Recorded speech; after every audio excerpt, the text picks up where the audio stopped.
धार्मिक भ्रांतियों पर विचार। कबीर साहब बीजक में कहते हैं, संतो देखत जग बौराना, साँच कहो तो मारन धावे, झूठे जग पतयाना। नेमी देखा धर्मी देखा, प्रात करे स्नाना, आत्म मार पसाड़ी पूजे, उनमें कछु नहीं ज्ञाना। बहुतक देखा पीर औलिया, पढ़ें किताब कुराना, और के मुरंद तत्वीर बतावें, उनमें हैं जो ज्ञाना। आसन मार डिम्बक धर बैठे, मन में बहुत गुमाना, अब पीतर पाथर पूजन लागे, तीरथ गर्भ भुलाना।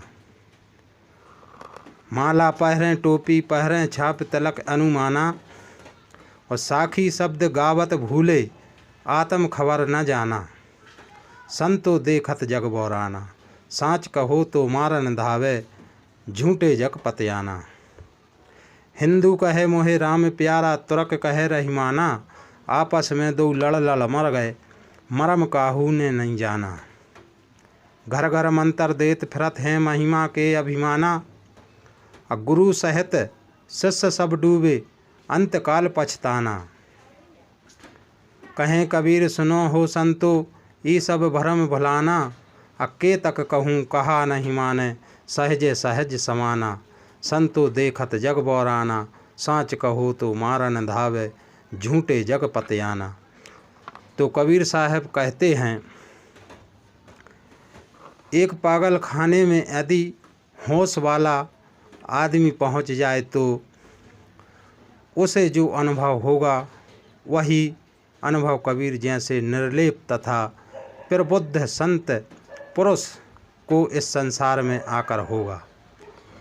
कबीर ऐसी मानसिकता के महापुरुष थे जिनमें कहीं चिपकाहट नहीं थी। सर्वत्र अनासक्तक आदमी ही सत्य कह सकता है। कबीर साहब ने धर्म के नाम पर ब्रह्मचार्य तथा पाखंड को बड़े निकट से देखा था और उन्होंने उससे बड़ा मोक्ष हुआ था, इसलिए उन्होंने उसके विषय में दो टूक की बातें कही हैं। वे कहते हैं, हे संतो, देखता हूँ तो लगता है कि संसार के लोग पागल हो गए हैं। धर्म के नाम पर जो पागलपन होता है उसका उतरना बड़ा कठिन होता है। यदि सोचा जाए कि सत्य बात बताकर लोगों को प्रेरित किया जाए जिससे वे अपना पागलपन छोड़ें, तो यह भी सरल कार्य नहीं है। सतगुरु कहते हैं, साँच कहो तो मारन धावे, झूठे जग पतयाना। यदि सत्य कहा जाए तो जगत के लोग मारने दौड़ते हैं और झूठ कहो तो उस पर विश्वास करते हैं।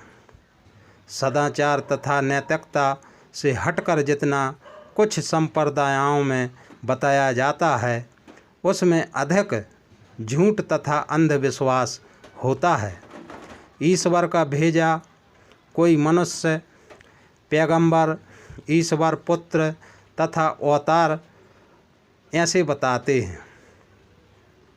ईश्वर की भेजी हुई किताब, ईश्वर का भेजा हुआ कोई मजहब संप्रदाय है, मनुष्य के अलावा कोई देवी देवता है।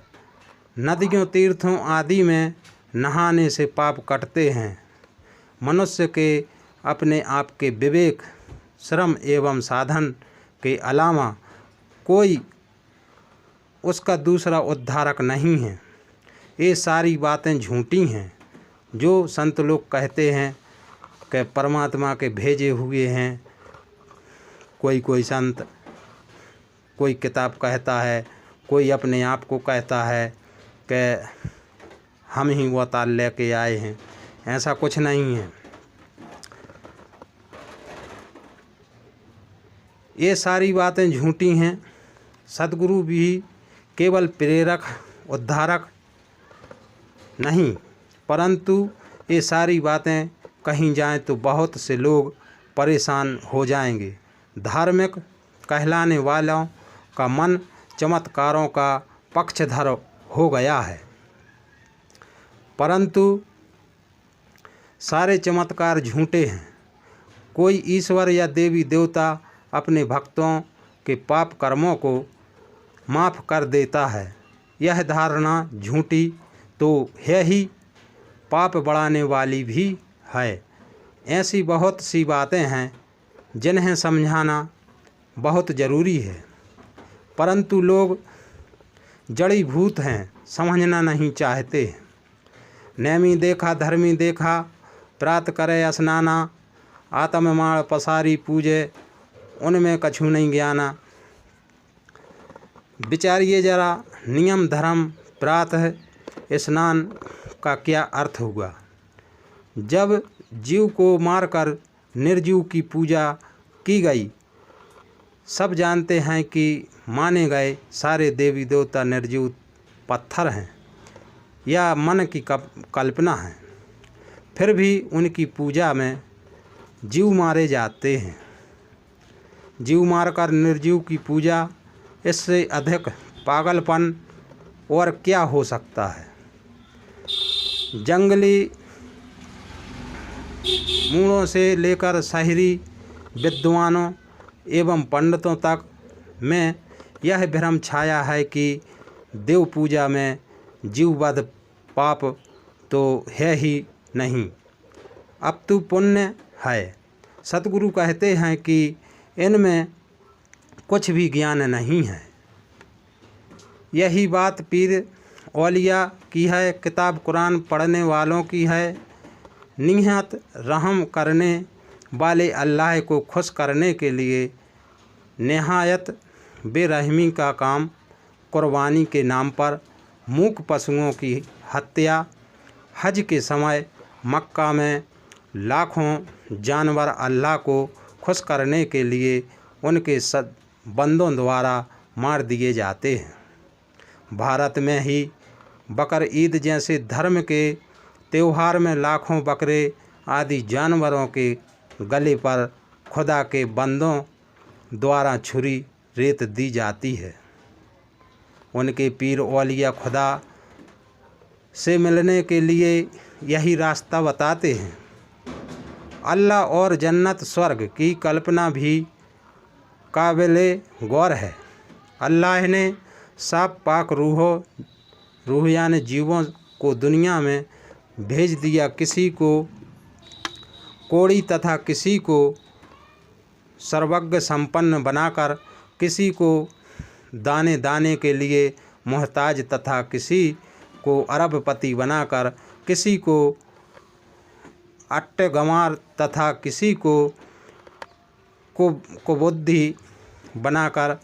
किसी ने ठीक ही कहा है, उसने न्याय न कर ठकुराई की है और बिना कोई कर्म किए जीवों की तकदीर बना दी और उसमें बुराई लिख दी। स्वर्ग नरक भी कितने बेढंग हैं। मनुष्यों ने एक बार जीवन में कुछ अच्छा या बुरा किया और ईश्वर ने उन्हें उनके फल में स्वर्ग या नरक में डाल दिया और वे सदा के लिए उन्हीं में बंद हो गए। स्वर्ग वाले सदा स्वर्ग में भोगेंगे, चलो ठीक है, नरक वाले कभी उससे छूटने का रास्ता ही ना पावें। ऐसा है अल्लाह का कानून। और वह स्वर्ग भी बीवी बच्चों वाला, शराब कबाब वाला, शरीर जड़ कणों का जोड़ होता है। जुड़ी हुई चीज़ टूटती है, बना हुआ शरीर बदलेगा, बूढ़ा होगा, विनष्ट होगा, वह अजर अमर कैसे होगा। परंतु जन्नत वाले इतना भी नहीं सोच पाते कि जन्नत में भोग वही जो यहाँ सूअर, बानर, कुत्ते, मानव, कीट पतंग आदि भोगते हैं। यह है मलिन इंद्रियों की घृणता, विलासता। मनुष्यों ने अपनी अपूर्ण कामनाओं की सृष्टि जन्नत के रूप में की है, वह यहाँ छक कर भोगों को नहीं भोग पाता। अभाव, रोग, बुढ़ापा, बहुत बाधाएं भोगों में हैं। तो मनुष्यों ने कल्पना कर ली कि चलो यहाँ नहीं छक कर भोगों को भोग पाते हैं तो जन्नत में भोगेंगे। जो 16वें आने झूठी बात है, परंतु पुरोहित ने उस ईश्वर की मुहर लगा दी और कहा, अब तो सच मानोगे, यह सब ईश्वर का कहा है। आज भी धार्मिक लोग बड़े ज़ोर शोर से कहते हैं कि मेरा मजहब खुदा का, मेरी किताब खुदा की तथा मेरा आचार्य खुदा का है। खुदा रूहों यानी जीवों को दुनिया दरिया में डालकर उनकी परीक्षा कर रहा है। किसी ने कितना बढ़िया कहा है, हे ईश्वर, तूने मुझे गहरे दरिया में डालकर एक तख्ते में बांध दिया है। अब कहते हो कि सावधान रह, पकड़ा कपड़ा भी न चाहे। भक्तों का हृदय भी तो आखिर पत्थर नहीं है, उसमें भी तर्क उत्पन्न होता ही है। वह सोचता है कि ईश्वर ने ऐसा अन्याय मेरे साथ क्यों किया, परंतु यह सब दिल बहलाने की बातें हैं। इस जीव को ना किसी ने गड्ढे में डाल रखा है और ना कोई इसे उबार सकता है। यह अपने अच्छे तथा बुरे कर्मों से ऊंची नीची गति पाता है, परंतु मजहबी ख्यालों का बयान अपना अपना है। आसन मार डिंबक धर बैठे, कितने लोग डिंबक, आसन, मुद्रा, योग, ध्यान आदि का प्रदर्शन करते हैं। उन्हें झूठी सिद्धि का घमंड होता है। कितने लोग पीतल पत्थर पूज कर कहते हैं कि हम देवता पूजते हैं, अपने हाथों से देवी देवता बनाते हैं, स्वयं अपने प्राण फूंकने का दिखावा करते हैं और स्वयं उनके सामने हाथ जोड़कर खड़े होते हैं और उनसे रिद्धि सिद्धि की भीख मांगते हैं। देवी देवताओं की मूर्तियां चुरा ली जाती हैं। बेचारे देवी देवता अपनी रक्षा नहीं कर पाते, फिर अपने भक्तों की रक्षा कैसे करेंगे। इतनी सी बातें नहीं समझ में आती। कितने लोगों को तीर्थों का बड़ा घमंड होता है। वे कहते हैं कि हमने 4 बार चारों धाम 84 तीर्थ घूम डाले। तुम क्या समझते हो, जो जाए बद्री सो ना आवे बोद्री। जो बद्री धाम कर आता है वह मुक्त हो जाता है। नर्मदा का नाम लेने से एक जन्म का पाप कटता है, उसके दर्शन से 3 जन्मों का तथा उसमें स्नान करने से हजारों जन्मों का पाप भस्म हो जाता है। सैकड़ों योजन दूर से ही गंगा का नाम लेने से 3 जन्मों के पाप काफिर हो जाते हैं। और साहिब इतना ही क्या, प्रयाग की त्रिवेणी में डूबकर मरने से मुक्ति की प्राप्ति होती है। यदि प्रयाग में मुंडन करा लिया तो गया में पिंडदान, कुरुक्षेत्र में दान तथा काशी में मरने की आवश्यकता नहीं। तो लोक वचन तथा वेद वचन की परवाह छोड़कर प्रयाग में मरने का विचार करना चाहिए। तीर्थ यात्रा में प्रयाग का स्मरण करते हुए भी मरने पर ब्रह्मलोक की प्राप्ति होती है। तो 4 खानी के जितने जगत जीव हैं अयोध्या में शरीर छोड़कर मुक्त हो जाते हैं और वे काशी में शरीर छोड़कर मुक्त हो जाते हैं। तो जो रामेश्वर का दर्शन करेगा वह भगवान के धाम में निवास करेगा। जो रामेश्वर में गंगा जल चढ़ाएगा वह सायुज्य मुक्ति पद प्राप्त करेगा। संतो देखत जग बोराना, जगत का पागलपन कितना ज्ञाना जाए।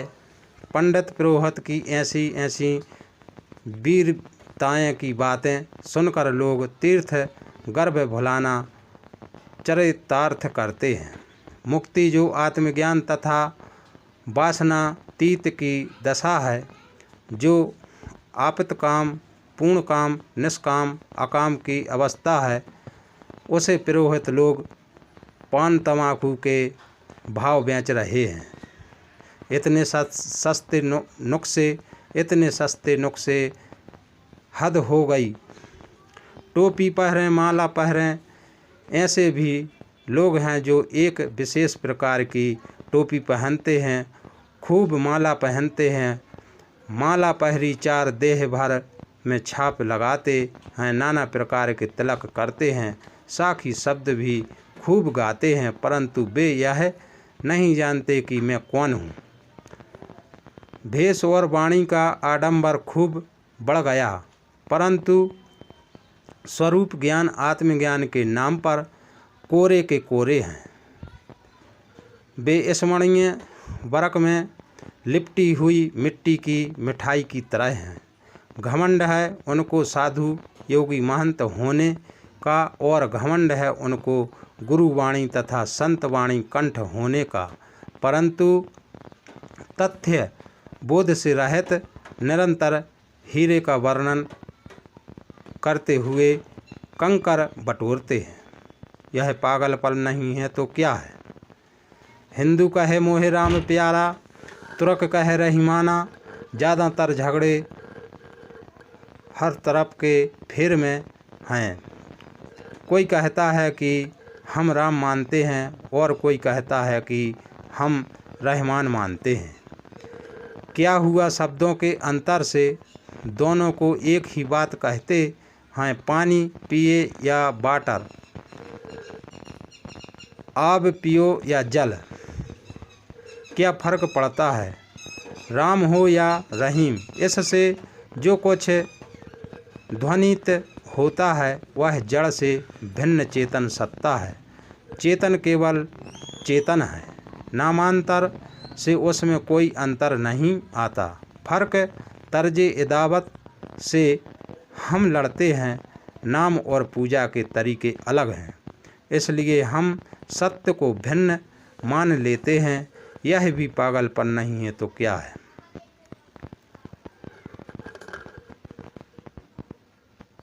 स्वरूप ज्ञान एवं आत्मज्ञान नहीं, पवित्र आचरण नहीं, यहाँ तक कि मनुष्यता का बोध नहीं, परंतु महिमा के घमंड में घर घर मंत्र दीक्षा देते हुए घूमते हैं।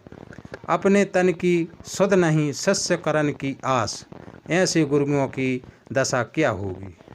स्वयं डूबेंगे और शिष्यों को डुबाएंगे। ऊपर भ्रम बुद्धि में पड़कर स्वयं को भूले हुए लोगों का कुछ दीर्घ दर्शन कराया गया है। बारंबार जागने पर भी मनुष्य भ्रांतियों की ओर ही जाता है। उल्टी बुद्धि एवं उल्टे आचरण ही मनुष्य के सहज स्वभाव हो गए हैं। मनुष्य को चाहिए कि वह विवेकमान संतों या भक्तों का सत्संग करें, स्वयं अपनी प्रज्ञा को जागरण करें, कारण कार्य व्यवस्था विश्व के शाश्वत नियमों एवं विवेक ज्ञान पर ध्यान दें। साहिब बंदगी।